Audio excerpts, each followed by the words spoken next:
There was one thing at the end of the press conference that the media is certainly not going to talk about.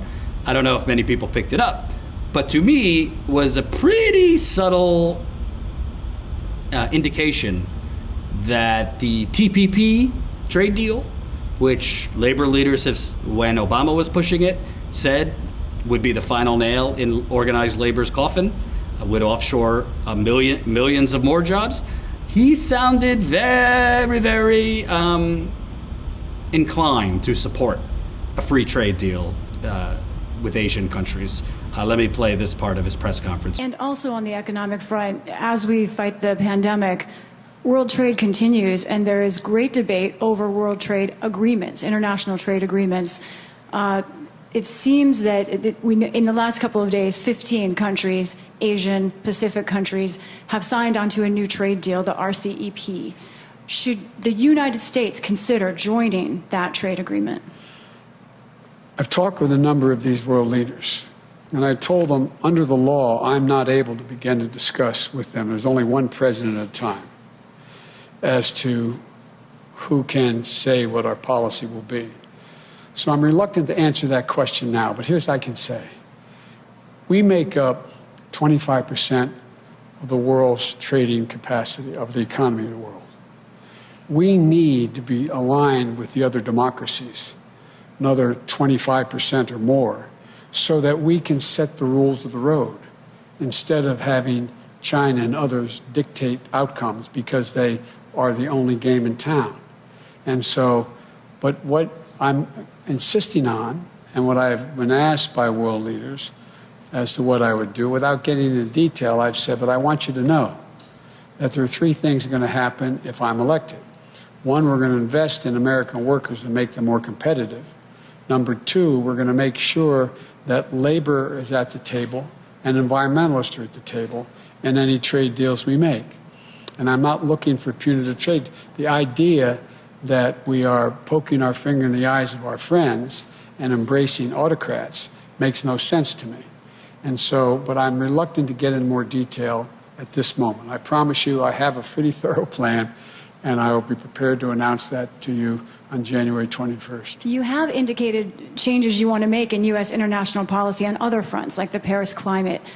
Yes, that's a generic notion of rejoining, but I didn't get into. So what you're hearing there, and this was kind of this was the framing from Obama and Biden on TPP, that we want to do the TPP trade deal, which was with the Asian Pacific region, to take away control from China. We don't want China to dominate the region. So we want to have trade deals with the Asian Pacific countries to basically neutralize China. In reality, TPP was just NAFTA with other countries. Instead of Mexico and Canada, it would be a similar trade deal to NAFTA with countries in the Asian Pacific, therefore offshoring our jobs. So the question he was asked was not about TPP, it was about a different trade deal that China is part of, RECP or something like that.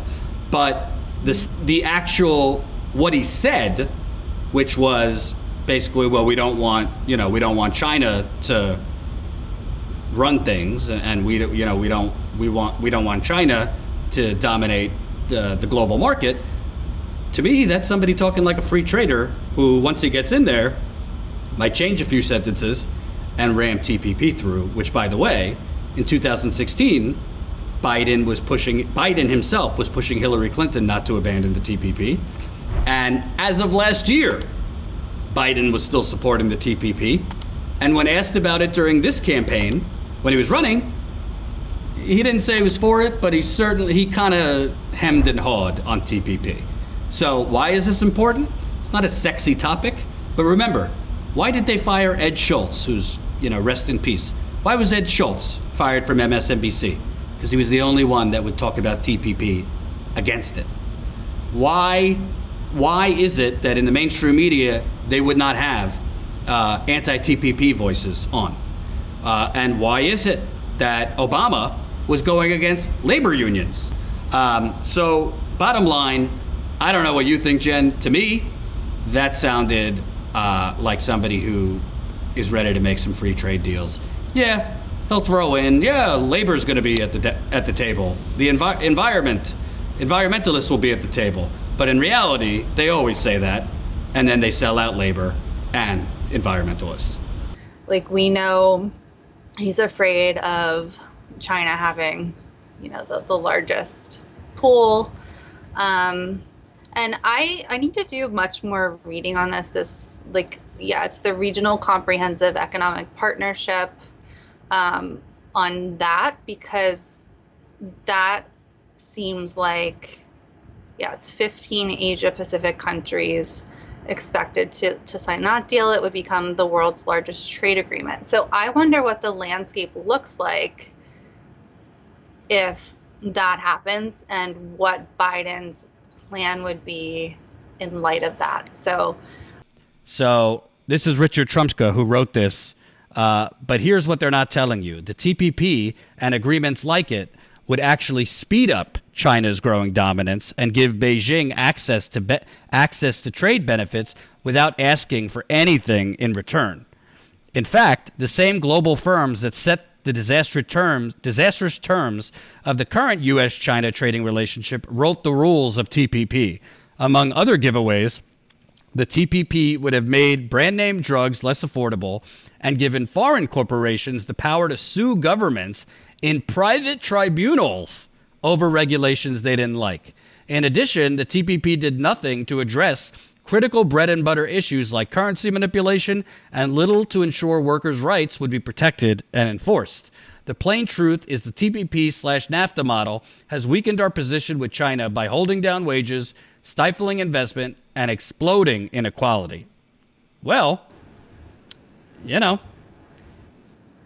He might have been asked in that press conference about a different trade deal than TPP, but the same exact principle, what he said is the same exact principle of why he was pushing TPP in the first place. We can't let China run roughshod over the world. We can't let China have market dominance with all these countries, so we got to get in there and make these trade deals. The problem is, maybe organized labor and environmentalists are at the table as window dressing. They always say, they're going to be at the table. This is what they said about NAFTA. We'll have them at the table. But somehow, they lose their invite to the main dinner table discussion that allows Wall Street banks and multi-billion-dollar corporate conglomerates to write these trade deals, which allow us and companies to hire, workers in Mexico and China. God bless those workers. It's not the workers I'm mad at. They need work, but allow them to offshore our jobs for basically slave laborers in other countries. In this case, if the TPP went through, we would be handing over jobs that were in the Rust Belt and elsewhere to Asian Pacific countries. And not that I don't want good economies and jobs for other countries, but I don't know. Call me old-fashioned. I care about American jobs before other jobs. Watch this, because it's not a sexy topic. It's definitely not one corporate media will talk about much. Frankly, I don't think independent media will talk. I mean, Steve Grumbine, for example, of Real Progressives, somebody like him, Richard Wolff, a great socialist economist, they'll pick up on this. But I think when Biden gets in, he's saying the right things now. He'll definitely make the pandemic first priority. Yeah, TPP ain't going to be far behind it. I will put the very little money I have down that TPP is going through under a President Biden. So definitely focus and pay attention to that.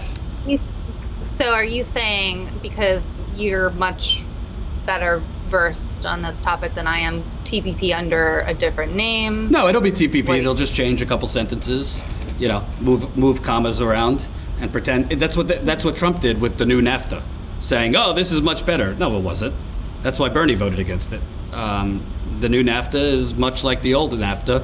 They just changed a couple things and sold it as, a brand new deal. But at the end of the day, does nothing.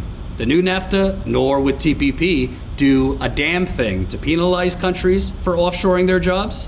I mean, really penalize them, to make them not do it.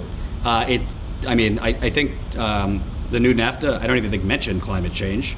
TPP would, but I mean, the environmental regulations in NAFTA and most of these trade deals are non-enforceable.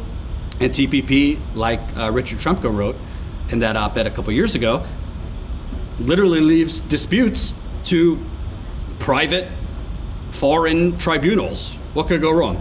Hope you enjoyed that last video. Hop on over to statuscoup.com where you can sign up for our email list and become a member for as low as $5 to $10 a month.